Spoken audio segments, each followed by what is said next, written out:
Hey, everybody. Thank you for joining Still Building San Antonio. Today, we're going to be talking to Josh Sanchez, the founder of FloatMe. So, hey, Josh, why don't you give us a quick 30-second rundown who you are and tell us a little bit about FloatMe? Sure thing. Well, first of all, thank you for having me here. Of course, thank you. So I guess a bit on me and what is Float Me. So I'm a husband, dad, founder, and operator, and I think the commonality across all those titles is leading by example, steward leadership, something I learned early on. Float Me is a fast-growing consumer financial technology company here in San Antonio. Started here 7, 8 years ago. Been going at it since, and essentially we are focused on helping everyday Americans improve financial decisions, and excited to be here. Well, thank you again for being here. I know you and I have known each other really since before even you pitched the idea of FloatMe, which we'll get into here in the podcast. But watching you over the years, been so impressed. But let's start all the way back at the beginning. I know before you came to San Antonio, you grew up in the Rio Grande Valley, correct? Mission, if I remember correctly. Spot right? on. Yeah. If you don't mind, give us a little bit of background about what it was like in Rio Grande Valley when you were growing up.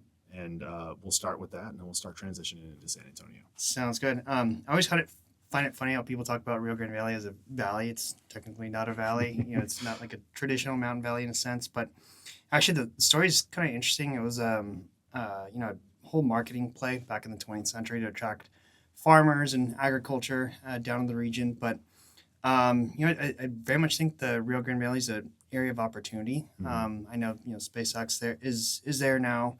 There's a lot more development also going on in the Rio Grande Valley, but I guess fast forward to when I was growing up, the region is primarily known for like government, healthcare, a lot of service-based industries, and I never really wanted to do any of those things. I get that. I think that in order for me to escape that, kind of had to leave the area. But um, I guess on myself growing up, I grew up with loving parents. I think hard work was very much instilled. My dad always told me like you got to be better than your dad, blah blah blah. My mom also helped instill a lot of like curiosity Mm. in me. I remember, she was always telling us like, always ask why. Like, it's okay to ask why. Like, figure out things, break apart things. Actually, I'd always get in trouble because I'd be breaking at like computers, opening them apart, and I'd earned the nickname the Destroyer because I would just destroy things, but I never knew how to put them back together. But that made me very inquisitive. I think in second grade, actually, and everyone's working on like volcanoes for class projects or like measuring the length of time for which ice melts, etc. I was working like on electromagnetic propulsion Really? for In second my grade? class project in second grade, and teachers were calling my mom and were like, "What is this kid doing?"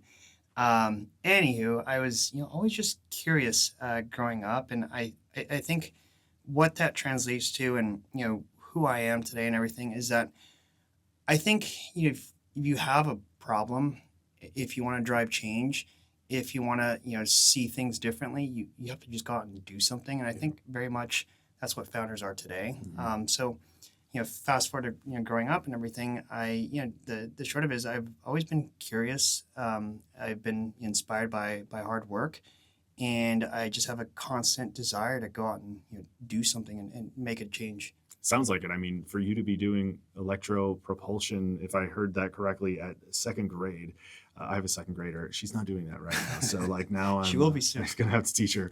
But that's amazing. I don't know if I've shared this with you, but I have a random story where I was in the Rio Grande Valley in the middle 90s. I don't know if I told you this, Yeah. but right after my dad, after was passed, we moved down there. So, small little time. I'm sure we were both alive at the same time, but you're much younger than me. So, um, but yeah, so Rio Grande Valley, didn't see potential there as far as a future. Where did San Antonio come in? Yeah. So San Antonio has always been like a city that we traveled to growing up and everything, and I was always impressed by this like big city, little town kind of vibe Yeah, that the San Antonio has, and it's actually what the seventh largest city in the U.S. And I think we I think just people became forget about. sixth Oh actually, wow, but I didn't based know that. on we just beat out Philadelphia population wise in the Wow. NSA. But to your point, it's kind of deceiving because it Yeah. is smaller than that It, in feel. exactly, and I think it actually punches well above its weight class. And for me, what I found attractive was Very much like the Valley, it's a land of opportunity. It's kind of in this, what you call Texas Triangle. Hmm. I think for me and what I wanted to do, I wouldn't say I always wanted to be an entrepreneur, but I always wanted to do something, and I knew that if I really wanted to, back to driving change, you just had to go out and be out there and be around, people who have done things in the past, etc. Um, San Antonio. So what brought me here was college. Okay. So I came to the University of the Incarnate Word, Okay. and I've been here 14 years now. I think there's a lot of opportunity, not just because of the region, but because of the people Hmm. that are here. I think people are just genuinely curious as well. And when we talk about uh, starting a company here, I very much think there's a lot of factors that come into play. So one of which is affordability. Yeah. Like go try building a company in SF or New York. You're gonna have to factor cost of living. That just makes, on top of all the stress that you have in trying to build a company from the ground up, That runway shortens quite yeah, quickly. it really minimizes your runway. Nowadays, you can build things anywhere, in the world. But with San Antonio, I would say it's the people, affordability, and then I think the other aspect of it is right. It's like we have big neighboring cities. Yeah. You have Austin, you have Dallas, you have Houston. So San Antonio has been home for the past 14 years, and it's also part of the reason why I've my case, I've had a lot of success in building FloatMe here as well. Yeah, I'd say the word that comes to mind through your explanation and my experience is accessible. Like that's Yep. San Antonio seems very accessible for somebody coming from without to try to learn and become a part of Yeah. and to grow within. And there's a joke that I hear a lot here where you're 2 degrees of separation from anybody that you really want to and need to talk to in the city, which is something very different from other places I've been in my life. So I see that. And also the small time that I did spend in the Valley, I also felt that down there, San Antonio was this place to aspire to go Yeah. to because it was kind of that big city for the Rio Grande Valley, at least when I was down there. And it was something that we went to, for long weekends, if you wanted to go see the Alamo, stuff like that. And so it has a Spurs. exactly Yeah. Spurs. Yeah. Because we didn't have sport teams down Yeah. there. So it was huge. So yeah, you come here, you're a Cardinal, right? That's the UIW. Yeah, right? yeah. Go Cards. Cardinal, and then at some point, because like I'm now thinking about the Josh that I met, which couldn't have been too far away from graduation from UIW. Yeah. But you were up on the 8th floor working for an apprenticeship program company called DCI, if I remember correctly, Correct. right? Tell us a little bit about, and there's stuff may have happened between UIW and that, but get us to, why Geekdom and how did you end up here? And then we'll get into FloatMe and all that. So, I always kind of had a fascination for startups and like building a company, all that stuff. I learned about Geekdom through a counterpart. So I learned about this program called 3 Day Startup. I was in college actually at the time, and I went out for a weekend to Austin and learned about this whole program, what they were doing, and everything.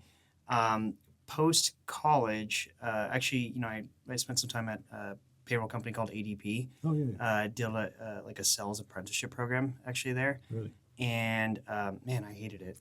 It was like 3 months, and basically every day we were fed a call list of like 100 businesses to call. Maybe I get like one person to pick up the phone and everything. And frankly, I always thought there was like better ways to generate business and everything, but kind of had to follow the rules by the books. And there's a whole hierarchy that goes to like trying to make a new decision or invoke change. And anywho, through that experience, I learned a lot about different businesses that I was calling upon, how their business models worked. I more importantly learned the whole concept of rejection, Yeah. and just getting Especially for back cold on the phone. calling, yeah. Exactly. It's such a brutal It is. job, but it teaches you so much. And I Mhm. think some of the best founders are great salespeople. Yep. They have to be. They have to be, Yeah. because you're always selling, whether Yep. you think it or not. You're always selling. So I did that actually. While I was doing that, I saw this opportunity to join a startup, and I had already come predetermined to what I thought startups were, because I did a 3 day startup program. And, I was like, screw it, I'm going to quit my job and this whole apprenticeship, I hate it. But I'm going to take what I learned through it, and I'm going to join this new company. And what really fascinated me about it was this, ed tech entrepreneur. He had previously sold another company. This is Brad, And right? Brad, Yeah, correct. Bowler, yeah. Bowler. And I had the opportunity to join early on and, be one-on-one, learn from him, build a whole network as a result. So did that for, I'd say, roughly 2 years. And that was a very meaningful experience in my career and overall journey as a person. Learned the whole concept of servant leadership, to the point of like building a network, expanding upon the businesses I was traditionally calling with ADP, learning a lot about culture, people, investing in people. A lot of the candidates that we're working with Yep. were recent grads. They needed a lot of personal development skills, how to market themselves to employers. I became really fascinated by all the things that actually I didn't learn in college. So, and that was the whole catch-22 problem of the whole program with DCI was you have recent grads, graduating in marketing degrees, but not actually learning The practical the experience. practical experience, correct, but also the technologies, Yeah. the marketing technologies that a lot of these companies use. And so it was a blessing, of an experience actually, because I got to not only do the role of sales and building out these partnerships with employers so that they can be convinced about the apprenticeship program to bring on junior talent, but also learn alongside the apprentices, learn what CRMs are, all the different stacks of technology that exist in the marketing landscape. And I would say it was a really foundational experience for me in eventually starting out FloatMe. So it was a good experience, and I feel like I learned a lot in a short amount of time. I mean, just based on my experience with seeing some of the talent that came out of DCI, knowing the marketing being one of the leading things that they taught there, you saw some really in-depth experience coming from somebody who had only been in the field for a really short period of time. So I bet you, just putting myself in your shoes, coming out of UIW and this experience at ADP, like being able to learn those things, I can only imagine how much that applies to the future story we're going to be talking about here with FloatMe. Real quick though, before we move on, you mentioned that you did a 3-day startup prior to the one that which I know was a startup weekend that I'm familiar with. What'd you pitch then? Did you pitch, or were you part of a team? I didn't pitch. I was part of a team, and actually the gentleman who pitched the whole idea, I think he's a VP of engineering at PayPal, or a very talented individual, somebody I've actually kept in contact with and kind of helped me figure out how to start FloatMe in financial technology and everything. So it paid off. It paid off. There's a lot of people I met as a result, through that program.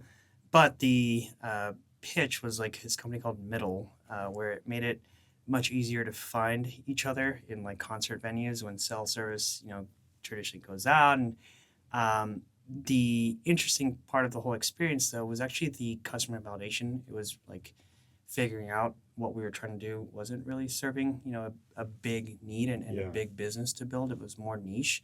But that was the concept of it. And I wasn't the person with the idea. I was a participant. But as a participant, right, and this whole experience and everything, you're doing a lot of everything. So I had to learn UX on the fly and actually design the logo for that. Really? A little bit of a backstory, but the first logo for FloatMe, I designed on Microsoft Paint. Did you really? Yeah, it was terrible.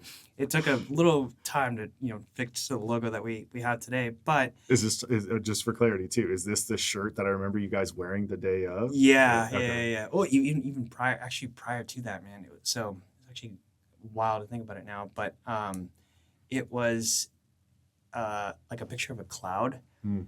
Nothing to do with what we do today, but because of the concept of floating.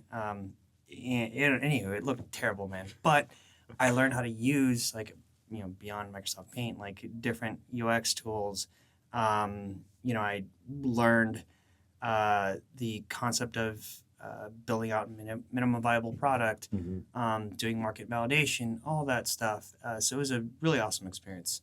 I think that I'll stick to that market validation piece because I know specifically through 3 Day Startup and then, successful ideas that I've seen come out of startup weekends. I'll take that thread and I'll apply it to the startup weekend that I remember you and your team pitched for FloatMe. So, just to center everybody around the time, we're talking October 2017, correct? Yeah. You and it was one of the biggest teams I remember seeing during a startup weekend. It was probably you and like 7 or 8. Okay, yeah, remember. it felt Yeah. like a lot. It I was remember it was a the lot of picture. people. Yeah.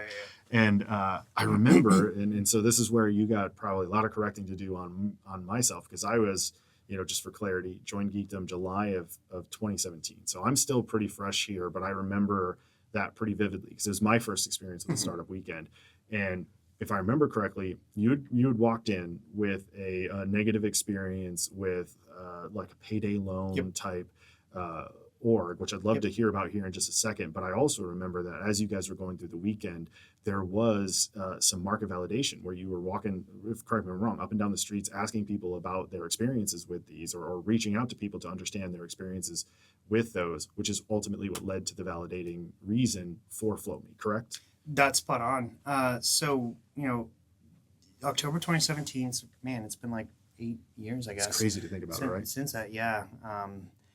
Actually, almost 9 now that we think about it. Yeah, actually almost 9. Wow. This year. Yeah. 9. Yeah, man, I was like 22. Feeling old now, aren't you? I feel old, man. Yeah, so, pitched the original idea for FloatMe out of kind of a self-experience for the problem, or with what I would call the problem. So, long story short, it was a little car accident and, perfectly fine and everything, and nothing happened to me, to be clear. It's more of my car's impaired. Yeah. I need it for work. How else am I supposed to fix it? I have, some money in savings, and I, frankly, I could call my parents to kind of help me out and everything. But to the note of, hardworking and being curious and pride and all that stuff, I always wanted to figure out things on my own. Mm-hmm. And so, anyhow, I didn't really know a lot about finances growing up. I knew conceptually what they are and everything, but I made the mistake. So of taking out a payday loan shortly after, getting hit with overdraft fees and just becoming fascinated with how that experience went for me. And more importantly, just knowing that I wasn't the only one, that there was millions of other people that go through a similar experience. And on the note of the startup weekend, we did a lot of market validation, and that was actually just going down the roadblock, going and talking to people. And it was never really asking if the solution would work. It was asking what people were using as solutions today. Yeah. And understanding the emotions that were being drawn from those solutions. Yeah. And it was really fascinating to hear the different stories that people have. And what was eye-opening to me is that there was a lot of there's a lot of people that had similar situations. There was never really one person that said, "Oh, I've never really experienced this." A lot of people opened up and shared that I know of somebody that has had this, or I've experienced this myself. Yeah. So it was a really awesome experience going through 3 Day Startup Weekend. When I think about going up and asking people those questions, one of the things that I've learned in my time here is how you ask the questions is one of the most important ways of uncovering what the solution should be doing. Because if you ask a question, which is just ultimately, hey, if I built an app that was helping you to get money, pretty quickly, would you use it? The answer is an obvious You're going to yes. get an inaccurate answer. Correct. Yeah. And you don't know whether or not this person is your actual market that you wanted to talk to. And so even in your own explanation, I'm hearing this, how are you solving the problem that you're running into? Not necessarily hey, have you ever experienced the payday loan directly, right?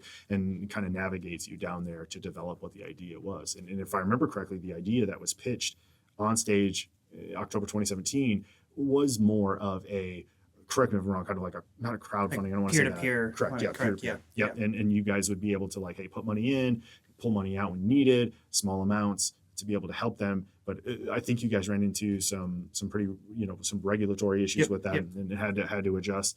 Before we get there though, I think, as I look at the timeline, I see you up on stage pitching, and then I see, you going back to DCI right after that. but not for long. Yeah, I No, felt yeah. like it was pretty quick. I saw you stepping out from the day-to-day job and going all in. Can you walk us through, I think, with this concept of the podcast, understanding, even though it was almost 9 years ago, like what did that feel like? Was that as scary as I think most people would feel like it was? It was. I think scary is probably not the best way to put it. I think going like from an outsider perspective, it can feel scary. But if you're really excited about something and you really want something, for me, it was exciting. Yeah. It was exciting knowing that as soon as the workday concluded, I could go and spend time and do whatever I needed to do. And I'll never forget the one thing that my former CEO then told me, which was, if you want to quit, make sure that whatever you do, give it 110% today, such that you set yourself up for success in the next thing. And it always, it stuck with me. And, for me, as soon as I concluded the workday, I was excited because I got to work on the next thing. Mm-hmm.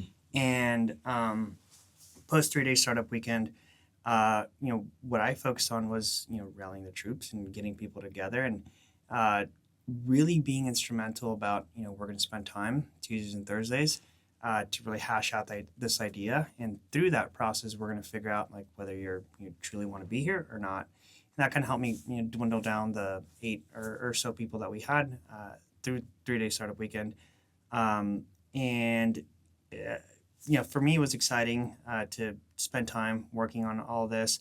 I think it was, I don't know, it was like 4 or 5 months into my job that I finally made a decision. And I'll never forget, somebody else also telling me like, if you want to do this, you have to go all in. And I think the first step of showing commitment is you're quitting your job and you're unfortunately going all in, and that means that you're putting a lot of things at risk. Yep. And for me, back to the 110% thing, that meant that I had to, a sales role, I had to build up reserves because I was going to live off of fumes for the next couple of months or year, however long it took. So it was yes, it can be a scary experience, and it's not for everyone, but like I shared, like if you really want to do something, you got to go for it and know that it's going to be hard work. Yeah.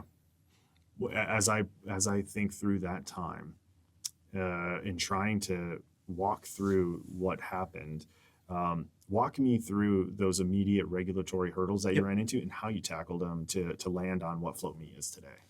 Yeah, so the original concept for FloatMe was the peer-to-peer lending. At the time, we learned that it is traditional lending, and there are traditional lending rules and regulations that apply to that concept.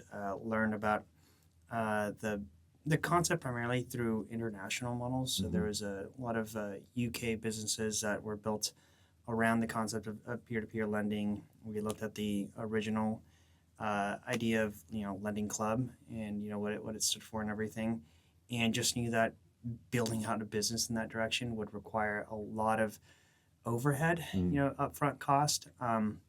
Not only that, but one of the biggest challenges of actually starting out lending business is having money to lend money. You gotta get it right. It's a whole catch-22 problem.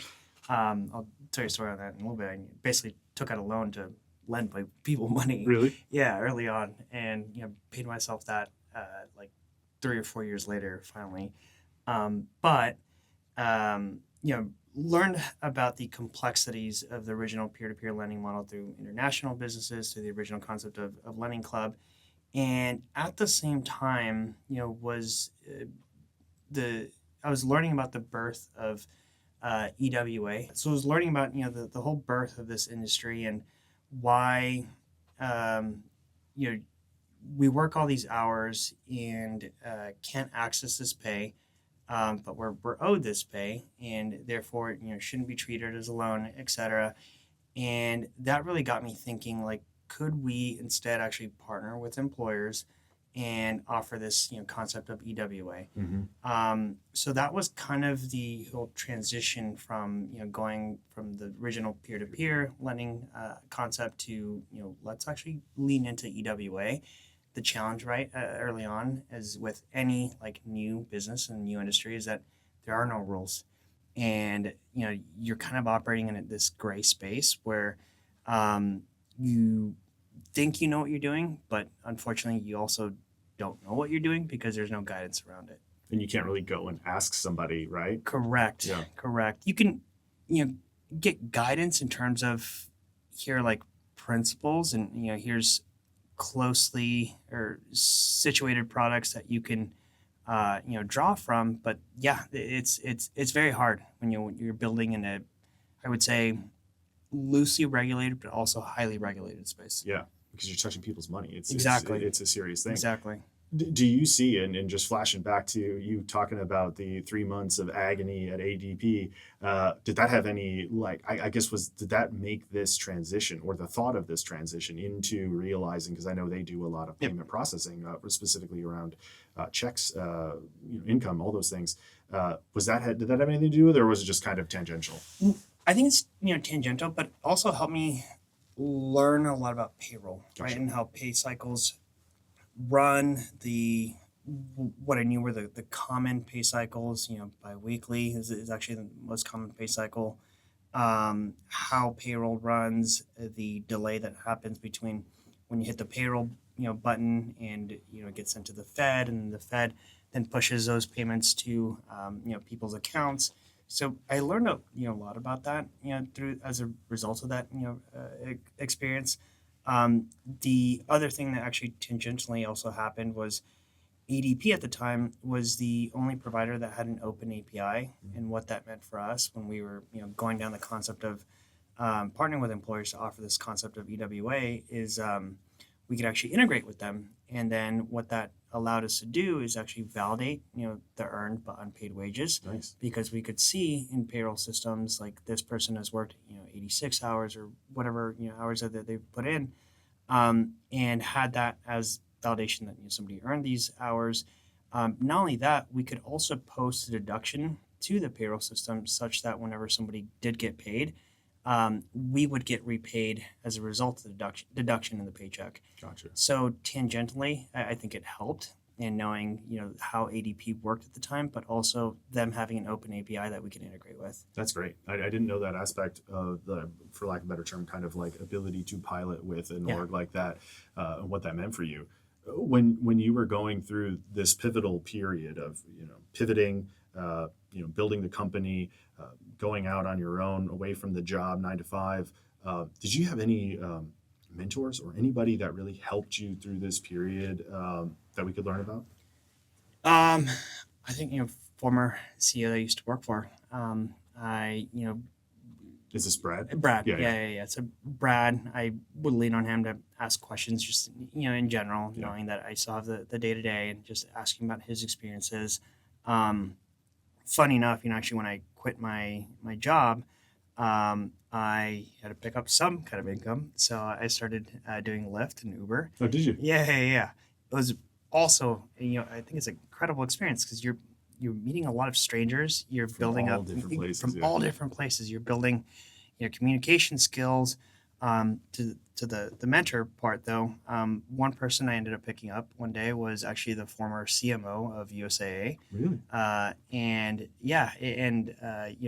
Talked to her about all the stuff that I was trying to do and everything. And we still keep in contact to this day. She has sent me books, a variety of things. But she became a mentor. The other people I did reach out to over time were people that I met through my experience with DCI. Mm-hmm. So we did a lot of business in Austin. In Austin, I built a whole network of people that had also, launched their own companies or had experience with or knew somebody that had launched a company. I looked up a lot of founders in my space, two of which, have sold other companies, and actually I still keep a close relationship with today, just by reaching out and saying, hey, here's who I am, here's what I'm trying to do. Mm-hmm. I looked up XYZ about you, here's what I like. I think there's some similarities, and it was just a grind, both in terms of one, trying to build a business, meeting new people, and over time, gravitating towards people who I thought were going to be helpful to my journey. Yeah. But certainly there was a bunch of different mentors along the way. A random question I asked, just based off what you said there. I learned recently that one of the biggest motivators for people is like this childlike fear of being embarrassed that prevents them from putting themselves out there in random situations. And what I hear in your own story here, not only with, talking to people and sharing something that you're building via Lyft and Uber at the time, but also being able to reach out to these people that you see or been down a similar journey. If you looked back at that and you were to think about like, why were you able to do that where I think other people weren't? Was it related to the ADP cold calling, or what do you think it was? Was it anything in particular, or do you think it was just I knew I loved this and I was going to do it no matter what? It's kind of cool when you look into the reasons why Mhm. people exist and why they do certain things and everything. And I think it's a culmination of all experiences, right? Yeah. So, growing up, I was always curious. I was always, taught to ask the question, why, or how are you doing things? So I think it's a culmination of a lot of different things. The tools that I built over time, I would say were also very helpful. Like one of those things was being able to find the email for anyone. Yeah. There's tools out there that can help you do that. The other, of course, was learning how to curate a well-crafted email that gets right to the point. Has as Call little to fluff as action. call to action, as little fluff as possible. Learning how to resonate with somebody, was key as well. But I think it's a culmination of all of those experiences that ultimately has led me to just not care, Yeah. what others Just get think, over or it, yeah. just go. And I would say it's a culmination of all those experiences. I think that makes the most sense because I'm always, I think like anybody, I'm always looking for that one thing. But you're right; it is all of the things that that has cut the cloth. That is Josh, that has allowed you to succeed in this area. So thank you for delving with that random question that popped in as we went down. I know when we were talking, getting ready for this, one of the things that you mentioned was that you had hired a CEO coach along the journey. Would you mind kind of walking us through that decision and what it's meant to you over this past 3 years or so you've been working with them? So the biggest, reason why I did it was from the perspective of, first time CEO. Yeah. I've never been in the role. And a lot of it is, frankly, learning along the way and learning to make mistakes, learning how to iterate, make faster decisions, a variety of things. And for me, I saw it as an opportunity to learn from somebody that has done it multiple times over. And quite frankly, it's somebody that not only confide in, but not be afraid to ask like dumb questions. And most of the time, I think the biggest learning actually over those 3 years has been you kind of have the answer in you, and it's really just listening to your gut a little bit more. So it's been a wonderful experience. I always tell founders when it makes sense, both financially and at the right stage for a company, you should absolutely do it. There's a whole stat where I think some of the best companies all have like a CEO coach. Yeah. I've had a couple of experiences with that over the past, and each one of them has helped so much. And having a conversation this morning with another founder who has a CEO coach and was just singing the praises of tools that he had given him, that he has in his toolbox that he pulls out in certain situations that make him feel capable of handling some of the toughest decisions that they run into. I want to spend a quick moment and talk about the fundraising. I think from a perspective of the companies that I've seen come through Geekdom, you're one of the best success stories when it comes to that, at least finding some of the capital and spreading outside of the, Texas area to find some of that. Can you walk us through getting your first investment and kind of what led to the ability to get the capital that you needed to grow FloatMe to what it is today? Yeah. I'll start by saying a couple of things. So the first of which, when it comes down to fundraising, the one thing I always advise people on is that you're never really asking for money. You're asking for help. You're asking for guidance. You're asking for advice. And that's really your wedge into the capital relationship, if you will. You're coming as somebody that, has not necessarily a need, but has a sense of curiosity, is open to help, and from a investor perspective, they want to invest in people that are show that they're willing to learn, can grow and develop over time.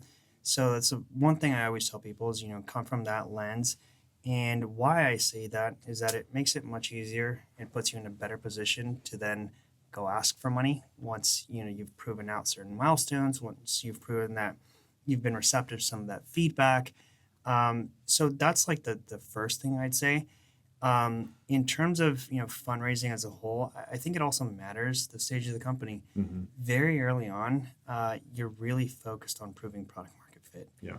and what people ultimately are going to buy into from an investment perspective is what is that traction around the product market fit.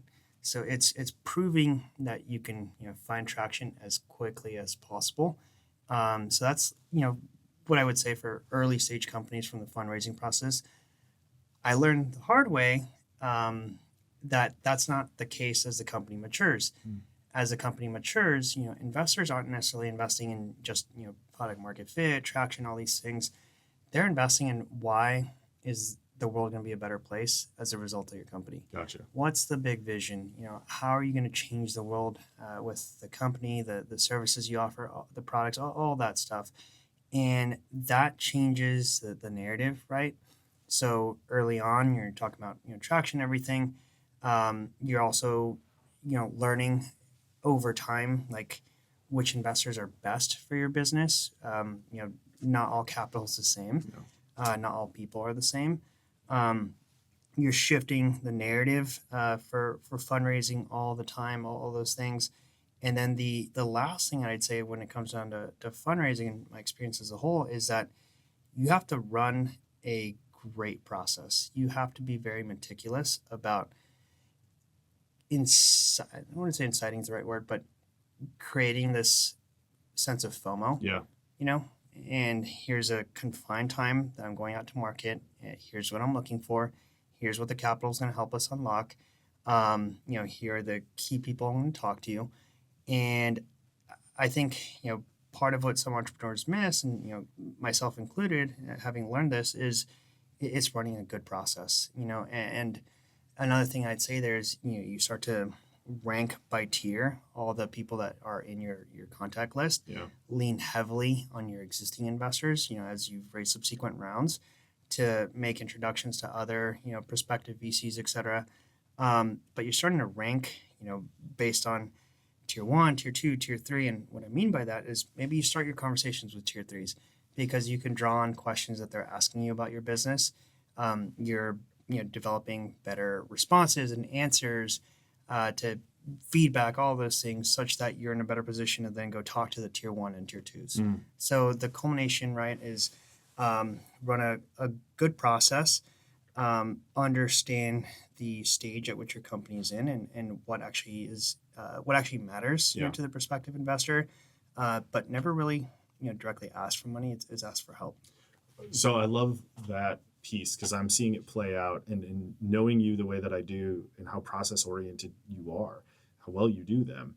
I'm now playing it out, and correct me if I'm wrong here, but you either have investment from this individual, you do some research, and you find out that, let's say, VC Y over here is the one that I think I really want. I can determine that there is a connection or there is a path between this current investor that I can point out. And instead of you going to this current investor and saying, hey, I'm looking for my next round, who do you think would be interested? You're saying, hey, I'm going out for my next round. Based on my research, I think they're the best suited. You have a connection to them. Would you mind connecting me to them?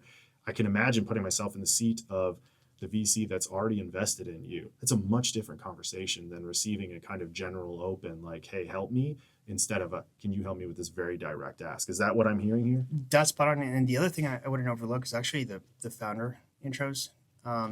Before you even reach out to prospective investor or your existing investor, it's look at who's in their portfolio. That's a great point. Yeah, look at who's in their portfolio. Yeah. Build relationships with those founders. You get to learn a lot about how their existing investors work with them. Yeah. What value they bring. What right? value they bring. Yeah. All those things, right? So I would say founder-led intros have been really instrumental to the fundraising process as well. Okay, I think that's super insightful, and I'm glad that the audience is going to be able to hear that. Yep. Because I think that that's a piece that when we hear, is not really thought about, and I think that needs to have a lot of homework done first. And I appreciate how you bring to that additional thing. And we're going to get to a little bit of celebrating here, because I'll tell you, as somebody who receives your monthly updates, they're amazing. I love them. I love how consistent you are with them, the points that you make in them. I think that's something that we continually try to beat into startups here, is the realization that having that consistency, communicating where you are, where you're going, no matter good or bad, is a very essential piece to success in the latter part of what you're doing. So great there. But there's a few other things that when we were talking and getting ready for this that I want to point out and I want to celebrate, which is that you guys have helped over approximately 1% of the US population through the work that you've done, correct? That's spot on. Yeah. And loaned out nearly $500 million. Is that correct? Over half. Yeah. Over half. That is insane. And I think that deserves just a real quick, figurative round of applause, because it's well deserved. And I'm just thinking about 9 years of coming from an idea. And we all talk about the overnight successes, which anybody who knows that that's never the case. And it's typically like a 10-year process, not even at 10 years. And you already have numbers like that. Huge kudos for doing that. Appreciate it. And as you think through that, what sticks out the most as far as what means the most to you with those milestones, I guess? So one, it's kind of wild. Every day I look forward to refreshing our dashboards, looking at the data, questioning why certain things are the way they are, figuring out what our biggest challenges or problems are. But the thing that stands out to me the most is actually the member impact, and the way I see it is, we've helped XYZ people, get gas to go to work because they didn't have gas previously, and they were afraid that they're going to get fired by their employer because they didn't show up on time. So it's getting gas to go to work. It's a mom covering the copay for her son at a doctor's visit. It's somebody getting food on the table before their paycheck comes. It's somebody being able to prevent from an overdraft fee. And we have hundreds of thousands of reviews on this on both app stores as a result. And that's a feed that the entire company sees, and that we pull from anytime so every month we do a voice of the member report where we understand, where we rank in terms of ratings, a variety of things, the overall member sentiment, NPS, key reviews, key challenges, most common support tickets, a variety of things. But to me, the thing that stands out the most, beyond those numbers, is not only the people that we've helped, but the reasons why we've been able to help. Yeah. That's what's exciting to me. I think that's great to hear too, and why you're hitting those types of numbers is, I think, because of that concern, and it's listening to your consumers. It's understanding what their needs are, meeting them where they are. Yep. On that note, I know when we were talking and preparing for this, one of the things that's relatively new for the platform for FloatMe is a premium tier. Can you tell me what you heard from your consumers that really led you to bring this, and what is it bringing to them? Yes. So for starters, the premium tier is our first foray into becoming a multi-tier platform as a company. The premium tier, which we launched a couple of weeks ago, includes a subscription manager, so be able to cancel unwanted subscriptions, as well as rent reporting to build credit. Nice. The majority of our member base tends to be renters. And so they also have this catch-22 problem of credit, right? Like, how do we get started in building credit, et cetera? And if somebody's today already making their rent payment on the first of the month, why not get the benefit of reporting that to credit bureaus so you can build credit? Yep. So that's the benefits of the tier. In addition, you do get waived instant transfer fees. So anytime you do request in advance, you're always getting it instantly, as opposed to waiting a day. Normal ACH processing times. The reason why we got focused on these products is our member is not thinking about, not that they aren't thinking about retirement, but they're not thinking about, investing in the next thing. They're not thinking about their 401k all the day. They're thinking Trying to about make ends meet. Yeah, exactly. They're thinking about what happens today, what happens tomorrow, what happens the day after tomorrow. Yep. They're thinking in matter of days, not weeks, not months, not years. They're thinking in the very short term. How can I maximize my current situation?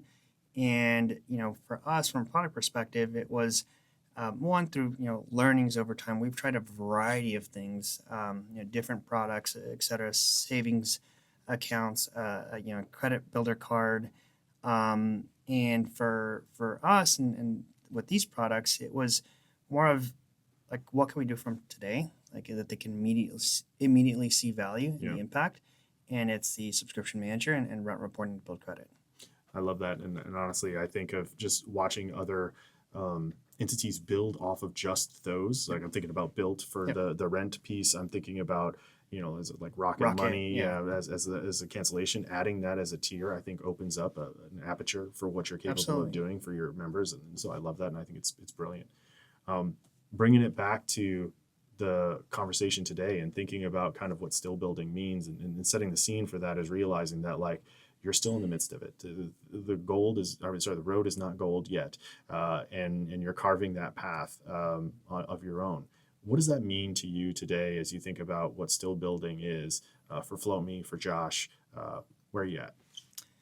Yeah, still building for me, for the company as a whole, is continue to focus on consumer pain points.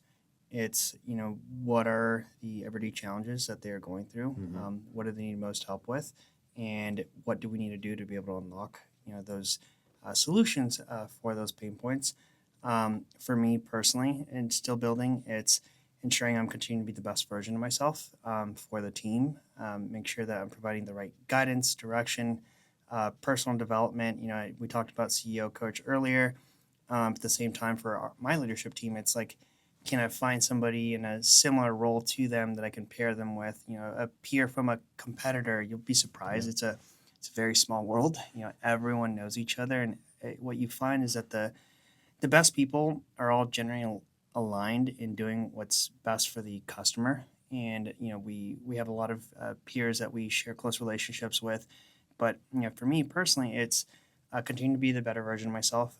For my team, it's helping them be the best versions of themselves. And the combination of those two is continue to build. It's building better things for our members over time. Nice. Well, thank you, Josh. I appreciate it. No, thank you.